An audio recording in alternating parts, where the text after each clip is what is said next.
Hi எல்லாருக்கும் வணக்கம். இந்த பதிவில் பூச்செடிக்கான மண்கலவை வந்து எப்படி ரெடி பண்ணி கொடுக்கணும், அந்த மண்கலவை வச்சு பூச்செடிங்களை எப்படி நடவு பண்ணணும் அப்படின்றத இந்த வீடியோவில் டீட்டெயில்டாக பார்க்கலாம். இந்த மண்கலவை வச்சு எல்லா பூச்செடியுமே வந்து நம்ம நடவு பண்ணலாம். பூக்களும் வந்து நல்லா கொத்து கொத்தாக பூக்கும். அதோடு இல்லாமல் செடிங்களும் நல்லா அடர்த்தியாக நல்லா பச்சை பசேல்னு செழிப்பாக வளரும். இந்த மண்கலையை வச்சு ரோஜா செடி, செம்பருத்தி செடி, சாமந்தி செடி, மல்லிச்செடி அப்படின்னு சொல்லிட்டு எல்லா பூச்செடிக்குமே வந்து இந்த மண்கலவை வச்சு நம்ம பூச்செடிங்களை நடவு பண்ணலாம்.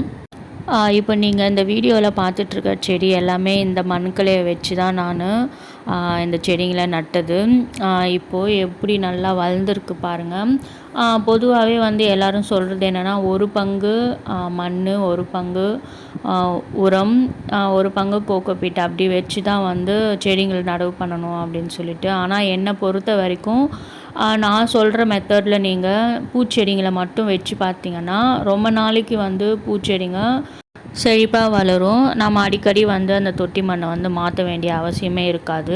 அந்த ஒரு பங்கு மண், ஒரு பங்கு உரம், ஒரு பங்கு கோகோபீட் அந்த கலவை வந்து காய்கறி செடிகளுக்கு வந்து பொருந்தும். ஏன்னா காய்கறி செடிங்களுக்கு வந்து ஒரு முறை அறுவடை பண்ணதுக்கப்புறமா நம்ம கம்ப்ளீட்டாக மண் வந்து மாற்றிட்டு மறுபடியும் தானே மண்கலவை ரெடி பண்ணிவிட்டு நம்ம புதுசாக காய்கறி செடியை நடுவோம். ஆனால் இந்த பூச்செடி வந்து ரொம்ப நாளைக்கு ரொம்ப வருஷத்துக்கு நம்ம வச்சு வளர்க்க வேண்டியதால் நான் சொல்கிற இந்த மெத்தடில் நீங்கள் பூச்செடிங்களை வச்சு பாருங்கள். இப்போது நான் செம்மண் வந்து ஒரு பங்கு எடுத்து வச்சுருக்கேன். அதோடு இல்லாமல் தொட்டி மண், பழைய தொட்டி மண் இருக்கும் பார்த்திங்களா, அது வந்து ஒரு பங்கு எடுத்து வச்சுருக்கேன். ஆக மொத்தம் மண் வந்து 2 பங்கு வச்சுருக்கேன்.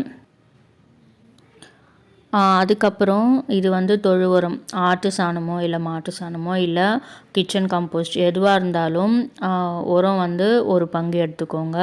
அதிகமாக சேர்க்காதீங்க. அப்புறம் கொஞ்சமாக கோகோபீட்டோட அளவு கூட கொஞ்சமாக எடுத்துக்கோங்க, ரொம்ப வேண்டாம். ஒரு 2-3 கைப்பிடி இருந்தாவே போதும். இதுதான் என் மாடி தோட்டத்தில் பூச்செடி வைக்கிறதா இருந்தால் இந்த மண்கலவை தான் நான் வந்து ரொம்ப நாளாக ஃபாலோ பண்ணிகிட்ருக்கேன். இந்த மண்கலவையே வந்து எனக்கு நல்லா ஒர்க் அவுட் ஆகுது. இப்போது இந்த கலவை வந்து மொத்தமாக சேர்த்து நல்லா மிக்ஸ் பண்ணிக்கோங்க.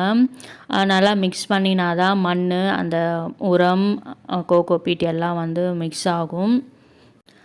இப்போது இந்த மண்கலவை வச்சு நான் இந்த சாமந்தி வந்து பதியம் போட்டிருந்தேன். அதை தான் வந்து இப்போது வேறு தொட்டிக்கு வந்து ரீபாட் பண்ண போகிறேன்.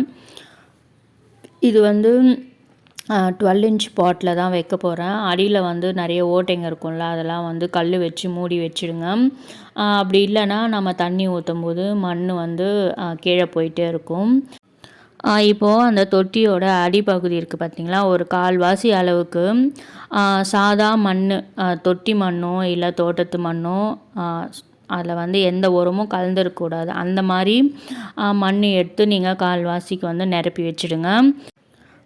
ஏன் வெறும் மண் வந்து நான் நிரப்ப சொல்கிறேன் அப்படின்னா, வேர் வந்து கொஞ்ச நாளைக்கு அடியில் வந்து போயிடும். அப்போது நம்ம உரம்லாம் கலந்த அந்த மண்கலையை வந்து அடிப்பகுதிக்கு கொடுத்தோன்னா கொஞ்ச நாளில் மண்ணில் வந்து கேப் வந்து ஃபார்ம் ஆகிடும். கேப் வந்து ஃபார்ம் ஆயிடுச்சுன்னா வேர்கள் வந்து பரவத்துக்கு வந்து கஷ்டமாக இருக்கும். அதனால் அடிப்பகுதியில் மண் வந்து வச்சு நிரப்பிடுங்க. அதுக்கு மேலே நாம் இப்போ மண்கலவை ரெடி பண்ணோம் பார்த்திங்களா, அதை கொட்டி ஃபில் பண்ணிடணும். மண்கலவையை கொட்டி ஃபில் பண்ணதுக்கப்புறமா நான் பதியம் பண்ண சாமந்தி செடியை வந்து இப்போ அதில் வச்சு நட்டுற போகிறேன். ஏன் பூச்செடிக்கு வந்து நம்ம மண்கலவை ரெடி பண்ணும்போது 2 பங்கு மண் வந்து சேர்க்குறோம் அப்படின்னா, பூச்செடிங்களை நம்ம வருஷ கணக்காக வச்சு தானே நம்ம வளர்க்க போகிறோம்.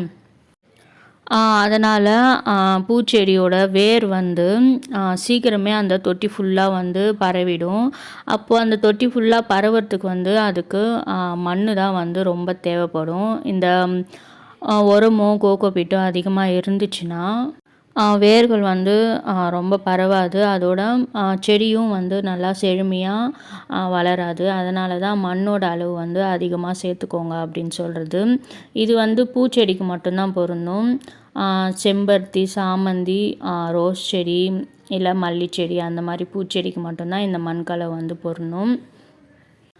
இந்த மண்கலவை ரெடி பண்ணும்போது நீங்கள் கொஞ்சம் சாம்பல் வந்து சேர்த்துக்கிறதா இருந்தாலும் சேர்த்துக்கலாம். நான் வந்து இந்த சின்ன செடி வைக்கிறதால சாம்பல் வந்து சேர்த்துக்கல. செடி கொஞ்சம் பெருசானதுக்கப்புறமா நாம் வந்து சாம்பல் கொஞ்சமாக சேர்த்துக்கலாம். இப்போ நீங்கள் பார்த்துட்ருக்கிற சாமந்தி செடியும் இதே மண்கலவை வச்சு ரீபாட் பண்ண செடி தான். எப்படி வளர்ந்துருக்கு, நல்லா அடியிலேருந்து புது கிளைங்களும் வந்திருக்கு, நிறைய மொட்டுக்களும் வச்சுருக்கு. அதனால் என்னோடய பூச்செடிக்கு வந்து இந்த மண்கலவை தான் நான் ரெடி பண்ணுறேன். நீங்களும் இந்த மெத்தட் வந்து ஃபாலோ பண்ணி பாருங்கள். ரிசல்ட் எப்படி வந்ததுன்னு மறக்காமல் கமெண்ட்டில் சொல்லுங்கள். இந்த பதிவு உங்களுக்கு பிடிச்சிருந்தால் மறக்காமல் என்னோடய சேனலை சப்ஸ்கிரைப் பண்ணுங்கள். தேங்க்யூ.